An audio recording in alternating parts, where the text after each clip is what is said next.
the do's and don'ts of social media.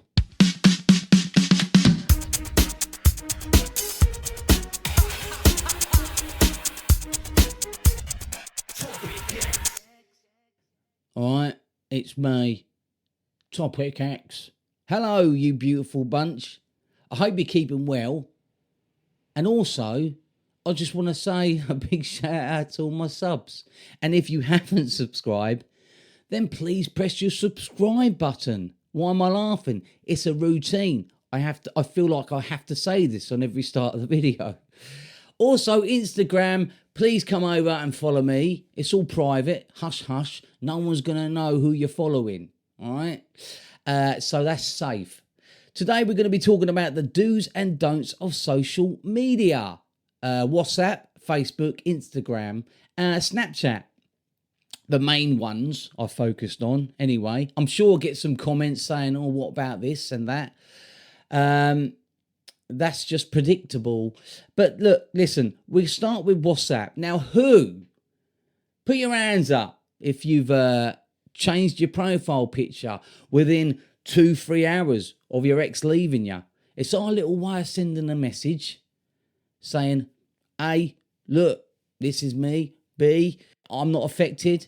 Little hidden message. Please reach out to me. I've made a little change. You know, it's a hidden message to say, reach out to me. But it never really works.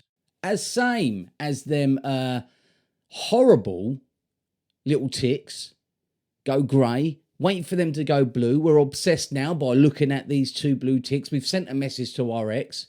We really want them to read it. And we're waiting for these 2 blue ticks, aren't we? And when it doesn't go blue, now we're thinking, oh, have they changed their settings? Have they read that and changed their settings? So what do? We feel like we need to fire over another message. These are the do's and don'ts. What do we do just on the WhatsApp profile, the social network this is? So a lot of people use this now instead of, the normal messaging. So what do? Well, I say don't change your profile picture. Don't change your profile picture at all because it sends out a message of neediness and desperate. And we are needy and desperate in this situation, in the bear of it all when our ex has just left us. Of course we are. We're going to be desperate.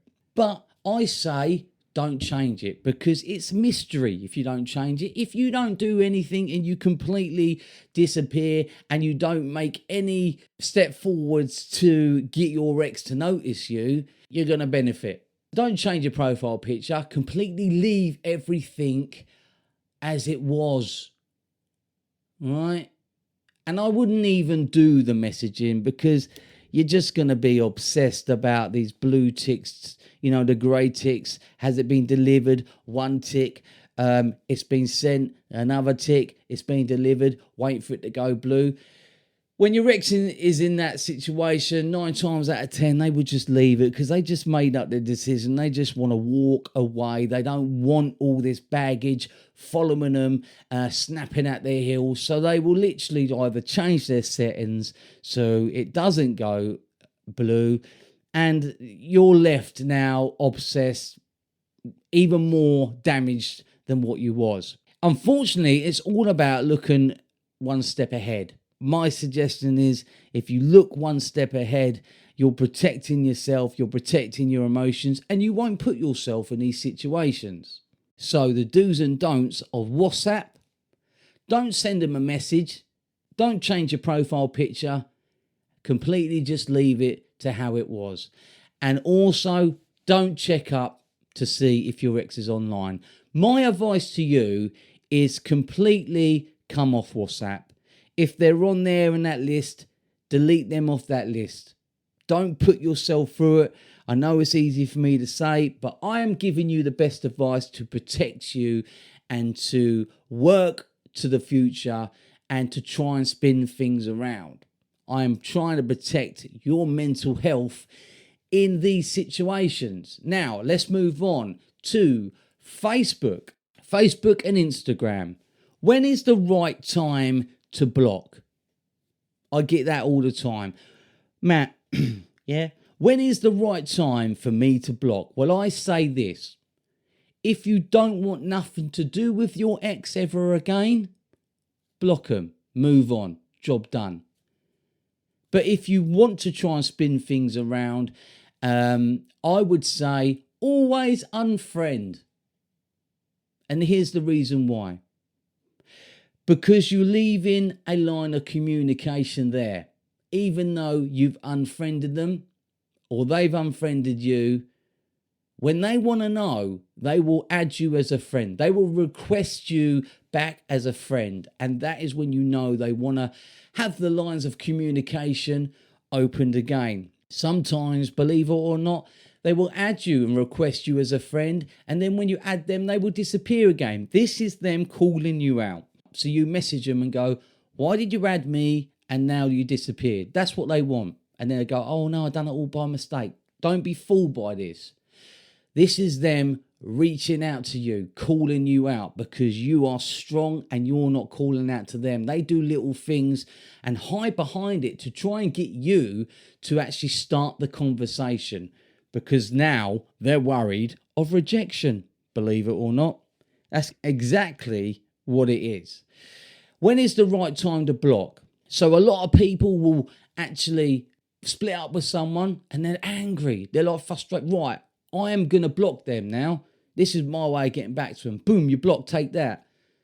But that is no good because you are always going to wonder about them and you will have to unblock them. You will have to unblock them. You will unblock them to look at what they're doing. You do that out of spite and anger, it will only come back and bite you on the arse. Now, some exes out there, depending on the situation, will actually go and block you straight away. Now you're in a panic mode because you're checking to see if they've blocked you. You're actually checking. Have they blocked me? Have they blocked me? God, I weren't that bad. So what do we do in this situation? When is the right time to block? Okay, if you don't want to see your ex again, block, move on, job done. If you do, when is the right time to unfriend them? I always say this, like 2-3 weeks. If you feel that you are, say you're gone into no contact and you feel nothing is happening in 3 weeks' time, 2 to 3 weeks' time, then unfriend them. Because that shows that you are now moving on. That shows that you are not bitter. Because if you do it straight away, it shows childish behaviour. If you just leave it for 2-3 weeks and really concentrate on just moving forward and don't do the whole checking up thing, this is all good positive stuff. 2-3 weeks go by, you think, right, I'll unfriend them. Why do we unfriend? Well, let's go back again. We're unfriending because we don't want to block them because we want to leave the line of communication. The other thing is, if you unfriend them, this could actually benefit you. They will see that and go, oh, they've unfriended me.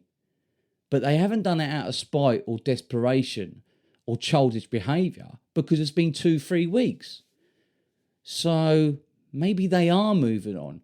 And this is good because this could actually make them start to think, is this really what I want? So this is what I do. Do's and don'ts on social media, Facebook and Instagram. When is the right time to block? If you do want your ex back, 2-3 weeks, we're unfriending them. Okay, there's little stages through no contact. And I'll discuss that in my coaching calls. Little stages of no contact.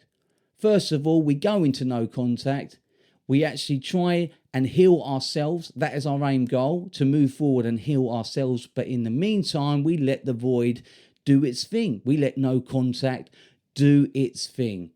In this situation, you unfriend 2-3 weeks. If you feel like you are getting obsessed and constantly looking at your ex all in this time and finding out where they are, what they're up to, who they're with, unfortunately, guys, all you're doing is damaging yourself. It's hard to pull away. I get that because your ex is like a drug. We've all heard it before. We want a bit of this drug. When we can't have it, we want it even more. We feel like we need our ex to breathe. We feel like we have to have them in our lives to progress in our lives, which isn't true, but this is what we're feeling. So if you feel like you're getting obsessed by constantly looking at what they're doing, then I would say You have to dig your heels in and completely come off these network platforms for your own benefit. You haven't got to delete your account. You simply just delete the app and you don't go on there. You don't even want to see what's going on there until you feel strong enough to actually download the apps back and have a little nosy. All right? But when I say nosy, don't have a nose at them. Have a nose at what's on your wall. Has anyone messaged you? Okay? These are the things. It's very crucial that all this time you have to protect yourself and protect your emotions, because if you go down this dark hole, you're going to prolong yourself from healing. Now, I always say to all my clients that once you feel the benefit of healing, everything will come into place. Once the negative thoughts in your head fade and you become positive, and that's why it's important to talk, right? All good things will be attracted to you. And that is the truth. What about the Snapchat? The Snapchat location finder. You can go on Snapchat now. You can see where they are. Now, this will fuck your head up. If you're constantly looking on them and they haven't hid their location, you can actually see where they are. In great detail, you can see where they are. So what happens when you look at this once and they're in a completely different place where you're not familiar? You think, what are they there for? They're around the guys. They're around the girls. Oh my God, I'm getting fucking stressed out here. I want to reach out to them now. I can't believe they moved on so fast. Wow. And it just gets intense and your feelings will overrun you and you would do something stupid. It'd be too much for you. So if you're on Snapchat and you find yourself looking at these locations that where your ex is, no good will come of that. No good will come of that. Trust me. Protect yourself, protect your emotions. What do? Well, in this case, we don't look. You've actually just got to tell yourself, I'm not going to look at that because I don't feel strong enough to look at that, just in case they're in a place or I don't want him to. And when some people look and they go, oh God, they're at home. Thank God for that. I haven't spoken to them for about 2 weeks, but thank God they're at home. So you have to be strong within yourself. Only you can do it. I can only give you some tools and some little skills you can use to stick in your pocket. But the main thing is you have to do this for yourself. And you have to be the one and go, well, I'm not going to look at that because I don't want to see anything out of the norm. And if you feel like you can't do that, guys, delete the app because you need to protect yourself. The do's and don'ts of social media. But what happens if you're blocked? What happens if you're blocked? Well, my last video, if you want to go over to that, if you haven't seen that, if you're blocked, you're blocked. And the bottom line is that when they're ready, they will unblock you. When they're ready, they will unblock you and request you as a friend. And that is all positive. When they're blocked, when they're blocking you, it's them saying, I need time. I'm not interested. And you have to respect that, unfortunately. Nothing about a breakup is easy. Nothing about a breakup is easy. We all know that it's very emotional. It's a very horrible time for us. And that's just it. It is a horrible time. We push through it with the help of, with the help and support of friends, family, myself, and we push through it. We put things into place. So we've covered the WhatsApp, we've covered the Facebook, the Instagram, the Snapchat locations. If we squeeze all that together, it's basically thinking one step ahead, protecting yourself, protecting your emotions. That is the main objective here. On these sort of social, I don't know if I've covered all the social things, but the main ones are the WhatsApp, the Facebook, Instagram, the Snapchat, and we've covered when is the right time for blocking. We've covered, when is the right time for unfriending. Obsession, if you're getting too obsessed, it's up to you to go, no, I'm too fragile for that. I'm getting rid of it. So let's sum it up. Let's sum it up right now. WhatsApp, we don't want to change our profile picture because it sends a desperate message. The blue ticks, don't even send them a message because otherwise you'll be watching these ticks try and turn blue. We're watching the 2. If it don't reach the 2, we're thinking, oh shit, they've blocked us. That's a head fuck. Facebook, Instagram, if you don't want to see them again, block them, move on. When is the right time to unfriend? 2-3 weeks or less if you feel it's necessary. If you're obsessed, if you're getting too obsessed, get rid. Snapchat locations, get rid of that app if it's too much for you. And these are just things that, you know, it's good to go over. In this day and age, all communication is through the internet now. That's what it all is. We've got to go with the times, and that's what it is, you know. But please feel free to email me or book up a service. You can see all my stuff on www.topicx.co.uk. Come over to Instagram, follow me there. But until then, you're all beautiful people. I'll see you later.